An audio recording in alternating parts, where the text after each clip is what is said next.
Hello, everyone. I'm Colleen Vanderzyden, and this is Creating an Inspired Life. Thank you for watching and listening. I am a medium, and as a medium, I connect in with our loved ones on the other side. And I'm also a certified intuitive life coach. And as a life coach, I help people basically handle their problems, things that bother them in their lives, and help them come up with action steps to change how they're feeling. Now, today's coaching tip is all about finding hope in the dark. Have you ever been stuck in a dark place, a place where it seems like things are really negative? Maybe you have that cycle of negative thoughts that go on and on and on, and you start to feel a little bit trapped in those thoughts. We can get in these dark places from our situations in life. Sometimes we have situations that happen that we have no control over. We all have problems, issues, challenges that we don't have control over. And it's very natural for us to react to them, and they bother us and they get us in an emotional state. And we start to think that maybe we're having bad luck or things like this. And these dark places that we get into by our situations can really impact us and affect how we feel. It could be things as simple as your car breaks down and you're living paycheck to paycheck, and you really don't have the money to fix the car, but you need the car to get to work. And these things can overwhelm us and cause us to feel helpless. Sometimes it could be something like we lose our job, and there doesn't seem to be something new on the horizon for us. And as we know, of course, losing our job, we've got the financial ramifications, but also it affects us mentally and emotionally as well, because sometimes we start to think that we're not good enough. We weren't good enough to keep the job we had, or we're not good enough to get a new job. And when something doesn't come in for us, we don't get a new opportunity, we can start to feel hopeless, like things are never going to change. In addition to situations that are out of control, that we have no control over, we can also sometimes move into dark situation or dark place from our own actions. We make choices that may not be the best. We can self-sabotage. We can talk ourselves out of things or into things. I had a friend who was really stuck in negativity. Now, I mean really stuck there. His life situation was very difficult. He had made some choices in his life that weren't the best. And some of these involved financial risks and overextending himself. And he'd managed to because of the financial concerns, his personality changed a bit, and he wasn't as happy as he used to be. He was just in a very dark place. As he was in this dark place, he would get very angry and he would get overbearing. And because of that, he alienated his employees. And even his close relationships started to suffer as he became more frustrated. He blamed others for his pain, and even though he was the one who had created it.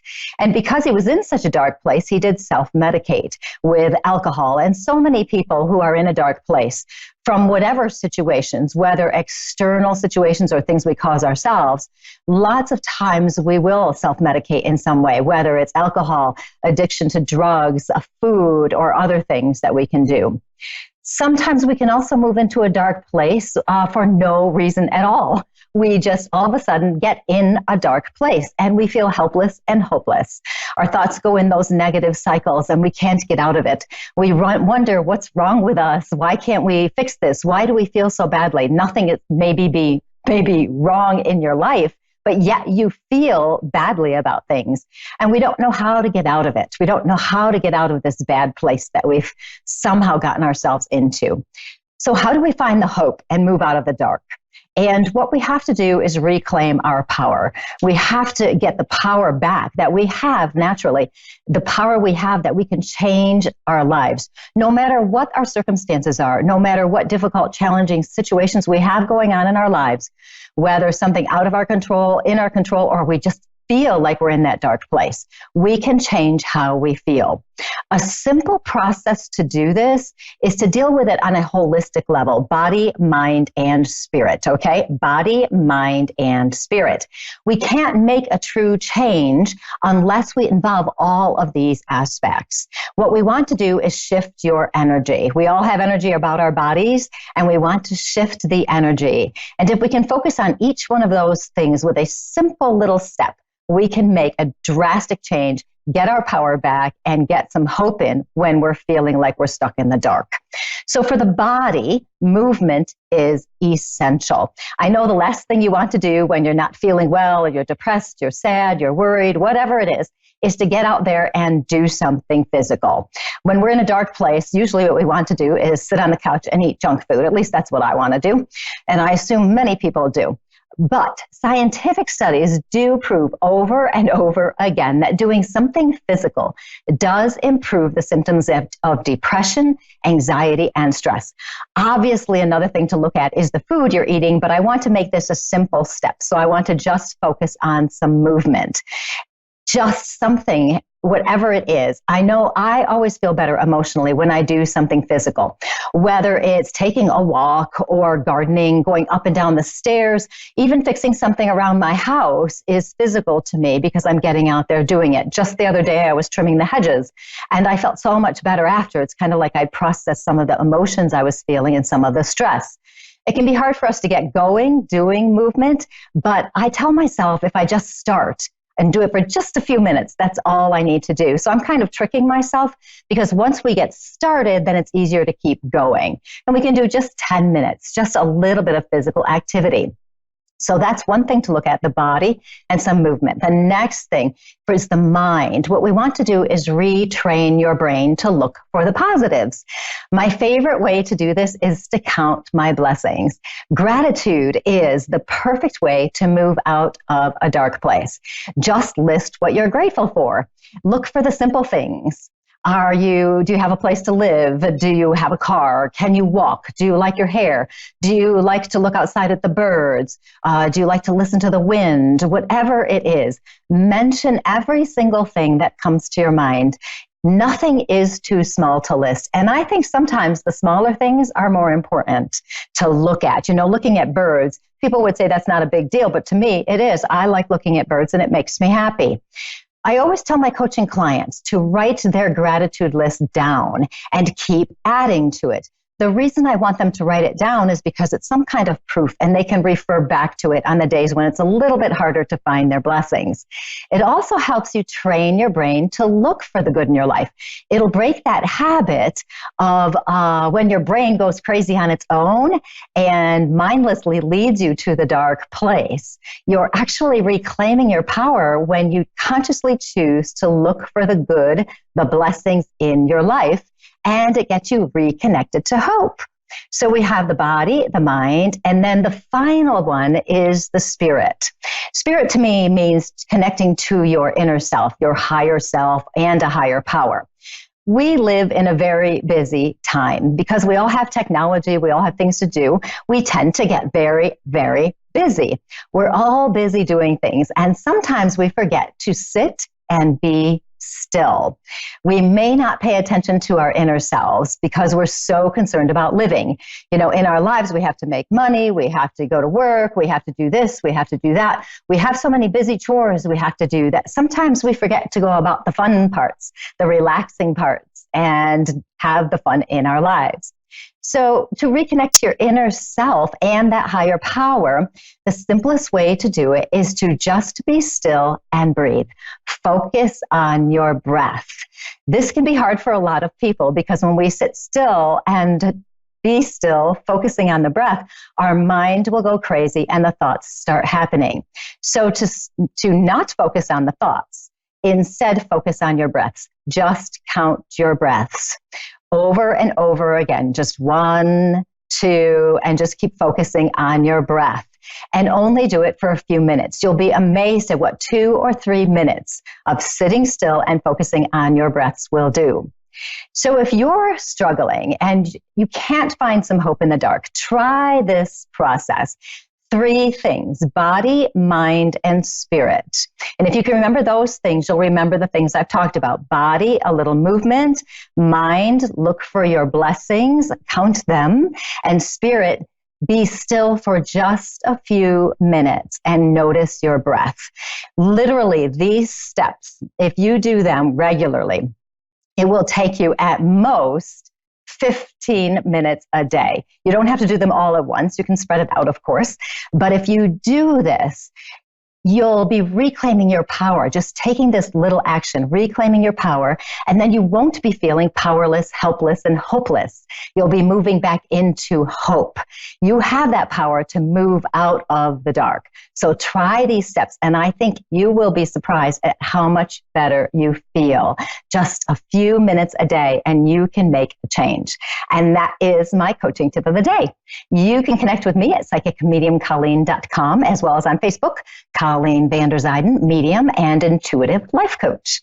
And now we will move on to our first caller, who is Marley from Australia. Marley, how are you today? I'm good, thank you. How are you?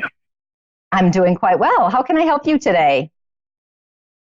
I just wanted to find out, get some sort of guidance regarding my son.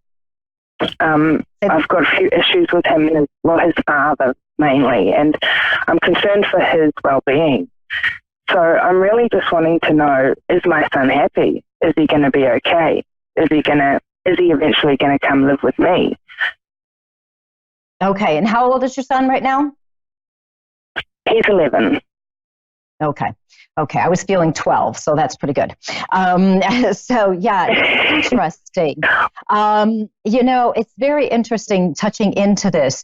Tell me if this is accurate, because what I'm feeling with with his father is he a little bit controlling, your ex? Yes. Okay. And there's sort of substance abuse, yeah. Yeah, I get some controlling feelings with him. I get the sensation of him, well, how can I put it? All about him. It's all about him. I feel like he wants everything his way. I feel like there's, obviously, if he has substance abuse issues, there could be some other issues. But I'm also feeling like he tries to control other people to get what he wants as much as possible. And I do feel a little bit of, what's the word I want to use? Dishonesty, manipulation with him as well. Yeah. And I also know, it sounds like a great guy, doesn't he? I also know he can be very charming. And I also know that he can put on a real good front, a real good face to people. And people think, he's so wonderful. Look at him. He's amazing. And he knows how to lay it on to the right people. And that hasn't helped. Now, what I understand, though, as well, is your son, and tell me if this is true, because I feel him to be actually on the sensitive side. Is he a sensitive person? Yes. Does he feel a lot? Very much so. Very much so. Okay. Yeah, I have to say, your son, now that's a totally different energy. I'm having a hard time figuring out how the other guy's his father, because the energies do not align at all. So this is interesting to me. I'm like, yes, so he must be taking after me. I like to say he takes after me. Yeah, he does. Because I'm going, how does this work? Because your son is actually on the sensitive side. Now with him, and tell me if you know if this is true, you may or may not know this, I feel that with him, he is a very gentle person and he's not very assertive. I don't feel like your son is one to come to you or call you and say, hey, I'm a little concerned about this. I know he's only 11, so he's young. But I don't feel him being very assertive yet with that. Does that make sense?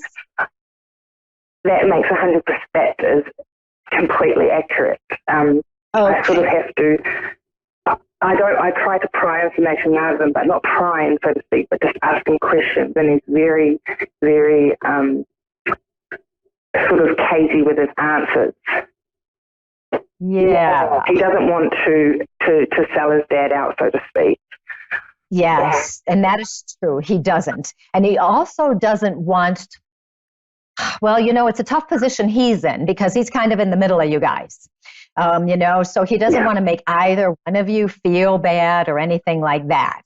Now, the thing is, I don't know. I'm not feeling a whole lot of substance abuse there with his father. I feel some, how can I put it? I don't feel he's as responsible as he should be, but your son is responsible. So your son actually does quite well taking care of himself and doing the right things. So it's okay in that way because your son does have a good head on his shoulders, okay? Now, do you guys have split custody now? Do you see your son every now and then? Yes. So he's in Brisbane, so he's an hour flight, so I fly him down once a month.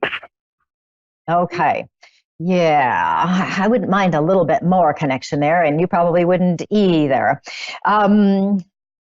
This is what I'm getting as an impression, okay? Predictions, we don't really know what's going to come of them, okay? But I do want to step into that because I am feeling that there comes a time where you'll have a talk with your son or he'll have a talk with you, and there will be a discussion about maybe switching this up a little bit, okay? I do feel it's going to switch. I don't know if you're working on this, you have legal help and you're trying to make it happen or what the deal is, but I do feel that there's going to... Okay, good.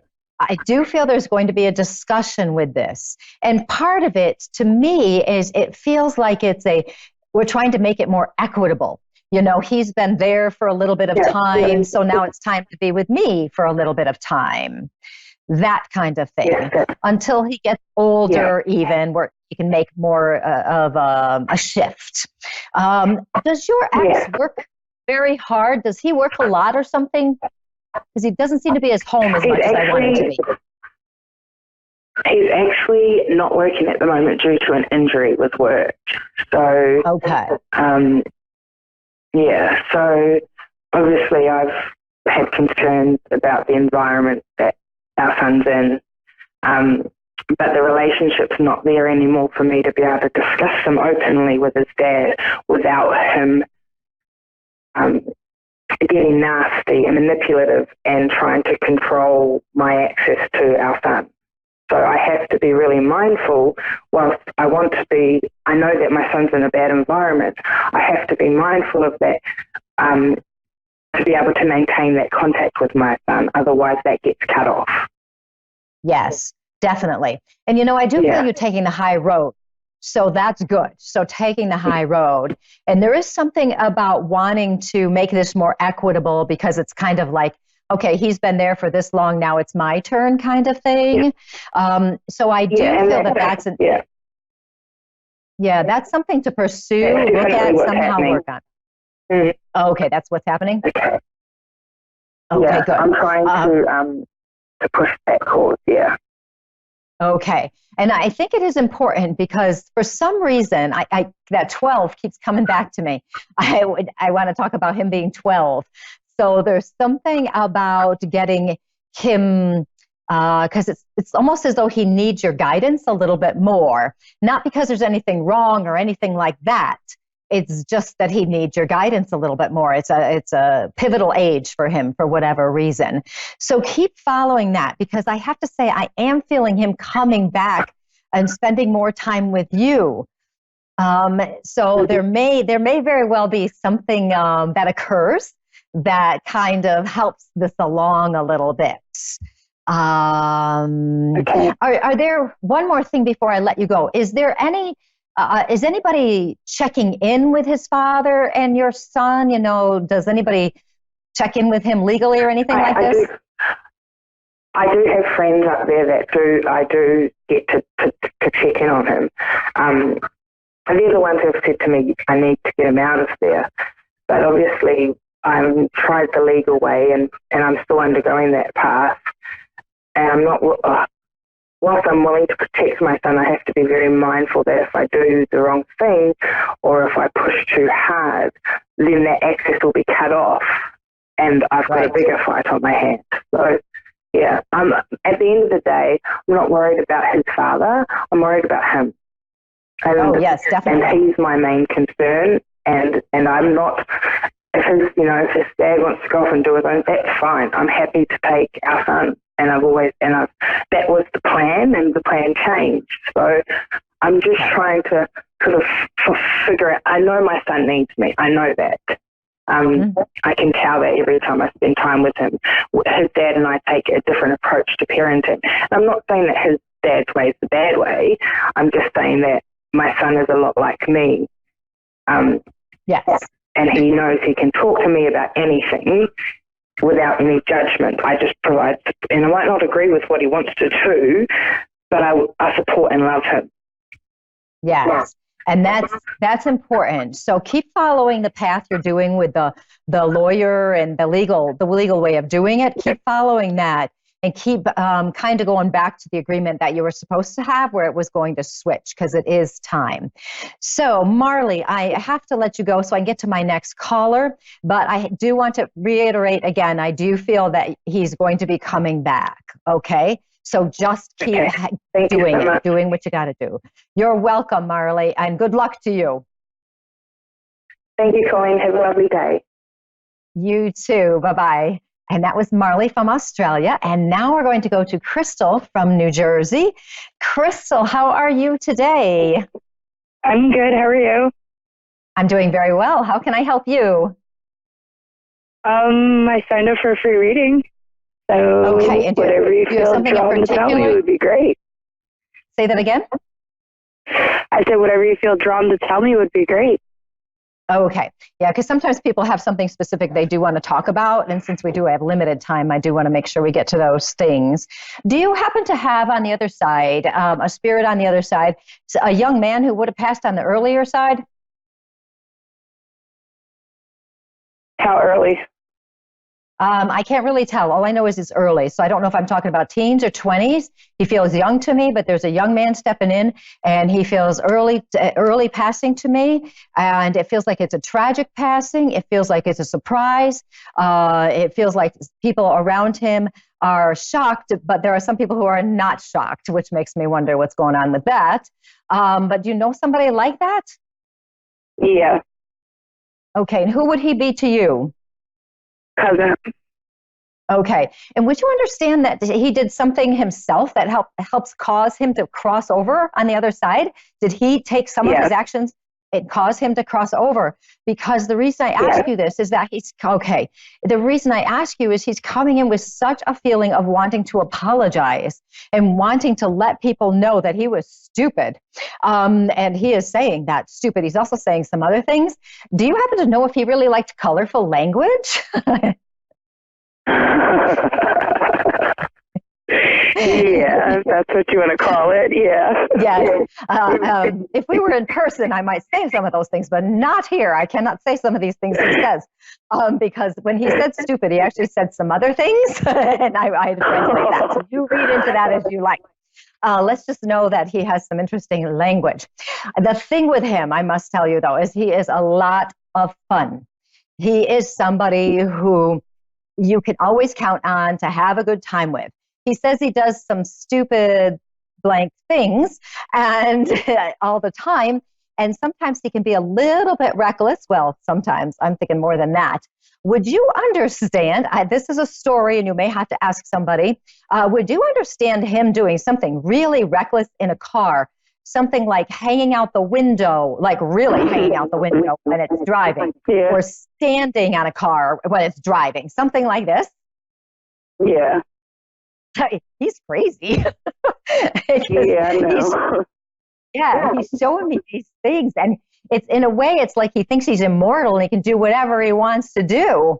And obviously that didn't work out so well for him, but he is laughing about that. He has a really good sense of humor. Now, here's something really random. I love when random things come in, because this is, again, something you may have to check even further. I am seeing a yo-yo. Okay. Do you know any stories about him very much liking yo-yos, or trying to do tricks or faking tricks or something like this with a yo-yo? I don't know. Okay, that might be fun to ask somebody and just see, because he's showing me a yo-yo. And then when I do readings, I just get whatever I see. It's not symbolizing something else. A yo-yo doesn't mean something else. It's just a yo-yo. So that'll be something fun to ask, because he's showing me this yo-yo. So if he doesn't do it, there may be somebody else that does. He's actually wanting to talk about you for just a moment. He says, okay, I only have a couple of minutes, so you're lucky because I won't get too far into it. But he's telling me that you can be fun yourself and you can have a good time yourself. So he's kind of like bringing you into his realm, but how I feel, it doesn't feel quite that strong like him. But he's saying you can have some fun yourself. And you also, you can have a little bit of language too. And he says just a little bit. Just a little bit, teeny bit. But he is talking about you having fun with life here. He says you've been really trying hard to do the right things and to have as much fun as possible. Now, he, of course, wants to push you to have as much fun as possible, but don't go in his direction with some of that fun because some of that stuff's crazy. So don't go quite that far. But he also wants to thank you for allowing him to come in today because he wants you to pass on the message to everybody else that he is feeling very well on the other side. He's very happy. He's gotten rid of some of the demons that tormented him and the things that got in his way. And he also wants to apologize to some of the people around him because he tells me that he sometimes would lash out at them and say things that weren't very nice. And so he says he wants to make sure you apologize to them. He understands that's just how he was. And people understand it, but he still wants to apologize. He also wants to tell everybody how much he loves them. So he would be so happy if you would pass on those messages to the people who need to hear it. Will you be able to do that? Yeah, I will. Okay, good. And he is thanking you for that. So, Crystal, I only have a few seconds left, so I'm going to have to let you go. But thank you for connecting today because he's very happy he got to talk to you. So you have a great night. Thanks for having me. Appreciate it. You have a nice night, too. You're welcome. You have a good time. Not too good. Bye. Thanks again. Have a good night. Bye. You're welcome. Bye. And that was Crystal from New Jersey. Now, you all have a great week. You can connect with me at psychicmediumcolleen.com as well as on Facebook, Colleen Vanderzyden, medium and intuitive life coach. You have a wonderful week and stay out of the dark place. And I will talk to you next week. Goodbye.